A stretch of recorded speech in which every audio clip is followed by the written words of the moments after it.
The girl smiled like an angel. She stared at the monk. Taking a closer look, she had a sharp cut on her face, red eyes popping out. The monk fled in a hurry. And all this is the beginning of the movie, The Eighth Night.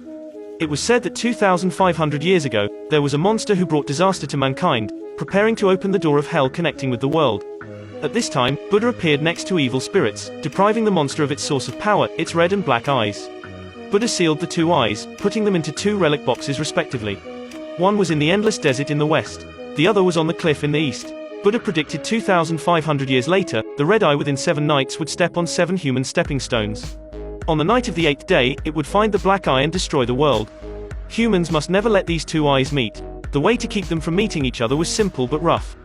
Buddha sect psychic girl and unknown monk would kill any one of the 7 stepping stones on the day of prophecy. This would turn things around, stopping evil spirits from invading the world. Thousands of years later, in 2005, Professor Kim, a believer, had spent most of his life to explore deserts around the world. Professor Kim found the legendary relic box at the border between India and Pakistan. He also cast a spell to wake up the red eye. The news about the red eye was published, but he was questioned about the counterfeiting of cultural relics becoming notorious. It also ruined his career. He was not willing to end here, so he decided to personally prove the authenticity of the legend. He studied the spell without sleep.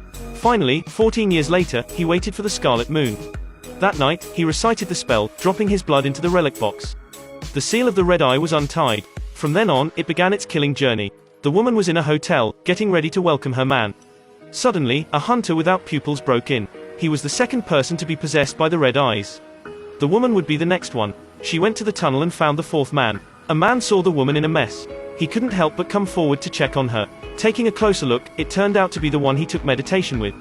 The woman's head tilted with a crack, slowly getting closer to the man. The red eye moved again, attaching to the next person. The previous person would turn into a dry corpse. And there would be a hole in their heads. This was the way the red eye entered the body. The police handling the case didn't know what was going on. Looking at the similarity between 5 cases, it was concluded that this was a serial case. On the 5th and 6th days, the police found 2 charred bodies one after another. In other words, the red eye had been attached to the 6th man and looking for the 7th, which was the psychic girl. At that time, the monk found the professor with the black eye, trying to go ahead of the red eye, finding the 7th stepping stone and removing it. The two studied the location of those bodies. They found that there were certain rules, so they split up. The monk took the lead, sheltering from the rain at the psychic girl's house. He couldn't bear it. Someone pure like her shouldn't be killed. The monk turned and left. What he didn't notice was when he turned around, the aunt of the girl stared at him. Professor Kim came to the murder scene with a map, but was suspected by the police squatting here. He pulled over and wanted to check his belongings. Professor Kim ran away. The police officer chased after him. The two wrestled and accidentally rolled down the slope. Professor Kim took the opportunity to escape and met the monk. After knowing the specific location, he hurriedly came to the psychic girl's house, preventing the red eye from endangering the world. But he was still a little late. The monk couldn't bear it. He decided to take the girl back to the temple, using the boundary protection in the temple. Professor Kim found a note at the psychic girl's house. Suddenly, he heard something in the cupboard. Just as he opened it and took a look, he saw a woman with a spell on her face. Professor Kim raised his axe and cut off the woman. Then the police officer came. The two wrestled. Just when the police clamped down on Professor Kim, suddenly, someone threw him out, knocking him unconscious. It turned out to be a female high school student possessed by the red eye. She sniffed at the door, then left without smelling the stepping stone. Professor Kim used his blood to draw a spell on the axe and chased after her. He went to the female high school student to cut her off. Then another policeman came. She hid behind the police with her wide eyes. "Watch out." This female high school student seemed to smell something. She jumped on the policeman, showing her evil spirit and smiled. The police instantly looked at the red eye. This scene stunned Professor Kim. The next second, the policeman took off his glasses, smiling viciously. It provoked Professor Kim. Professor Kim took the axe and cut off the policeman. The policeman threw his hand. Professor Kim fell to the ground. His axe was also thrown away. The police held Professor Kim at the throat, ferociously and easily lifting him up 3 feet off the ground. At that time, the Buddha beads in Professor Kim's hand began to work. Professor Kim broke out of his hands. The policeman raised his gun, forcing Professor Kim to go with him. "There's something you're looking for." The monk took the psychic girl to Beishan. They hid in a broken house and didn't go back to the temple. Professor Kim arrived soon after. When he walked into the broken house, there was only the monk inside.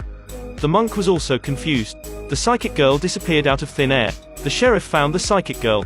There was an aunt here instead. It turned out that she was the real psychic girl. The girl who went to Beishan with the monk was Ran. The girl suffered a lot from childhood. Fortunately, she was saved by Professor Kim.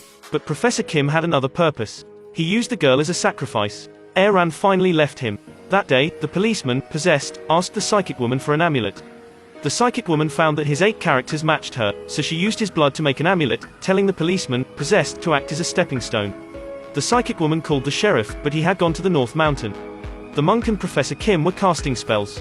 In the evening, the policeman with the red eye came. Professor Kim recited the spell, but the policeman wasn't afraid, because only real guardians could open the relic box with the black eye. Obviously, Professor Kim was not. The policeman's reveal puzzled Professor Kim. Aaron had become a slave of the red eye. She slowly took off the monk's mantra coat. The monk couldn't resist her charm. The policeman immediately came towards him. Professor Kim woke up, cutting the policeman with the axe. But the sheriff arrived and shot Professor Kim. The sheriff drew the axe from the policeman's back. What happened to the policeman? The red eye had been transferred to the monk. He picked up the sheriff and threw him on the tree. The sheriff went all the way to the west. When the monk opened the relic box, Aaron aroused the hatred of Professor Kim and bewitched him to kill the monk. Because the monk's mother was drunk, she had hit his wife and children. He woke up in time at the last minute, drawing a spell on the monk's face. The monk regained consciousness, but the red eye was transferred to Professor Kim. While still conscious, Professor Kim told the monk to kill him and end everything. The monk was very reluctant, but this was his mission. He could only endure grief and kill Professor Kim. The red eye was sealed again. Finally, the monk took the red eye to the desert, and Aaron regained her freedom with the unsealing. They continued on their journey of life.